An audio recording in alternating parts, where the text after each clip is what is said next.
ஒரு நியாயமான அடிப்படையில் செயற்படுகின்ற கட்சி என்ற அடிப்படையிலும் ஈழத்தமிழர்களுடைய அரசியல் அபிலாஷைகளுக்காக தன்னுடைய வாழ்நாள் பூராக உழைத்து கொண்டிருக்கின்ற, தான் எதிர்கொள்கின்ற சவால்களை எல்லாம் நெஞ்சுரங்கொண்டு எதிர்கொண்டு வெற்றி கொள்ளுகின்ற ஒரு ஆற்றல்மிகு தலைமையாக இருக்கக்கூடிய தோழர் டக்ளஸ் தேவானந்தாவினுடைய தலைமையிலான ஈழமக்கள் ஜனநாயக கட்சி இவ்வாறான சமூக ஊடகங்களிலே வெளிப்படுத்தப்படுகின்ற பரபரப்புகளை கொண்டு நான் பெரிதாக அலட்டிக்கொள்ளவில்லை.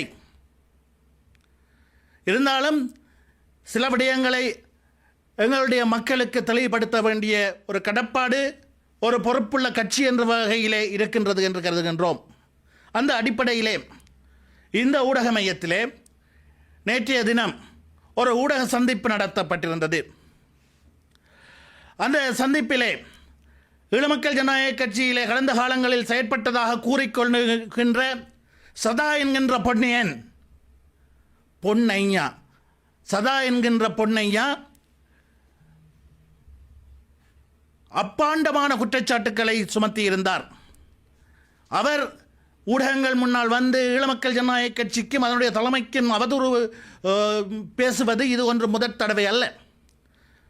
சில வருடங்களுக்கு முன்னர் அப்போது தமிழ்த் தேசிய கூட்டமைப்பின் நாடாளுமன்ற உறுப்பினராக இருந்த ஒருவருடைய ஆசீர்வாதத்துடன் அவருக்கு சொந்தமான தங்குமிடத்தில் தங்கியிருந்து திட்டமிட்டு ஊடகங்களுக்கு கருத்துக்களை வீசியிருந்தார், தெரிவித்திருந்தார்.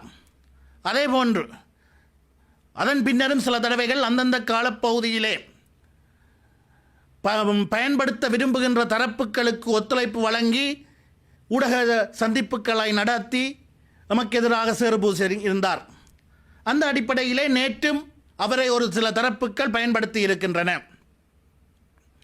ஆனால் நேற்றைய தினம் அவர் தெரிவித்த கருத்துக்கள் அப்பட்டமான உண்மைக்கு புறம்பானவை என்பதை அந்த அவருடைய செவியை தெளிவாக கேட்கின்றவர்களுக்கே புரிந்து கொள்ளக்கூடியதாக இருக்கும். ஒரு விடயத்தை சொல்லியிருந்தார்,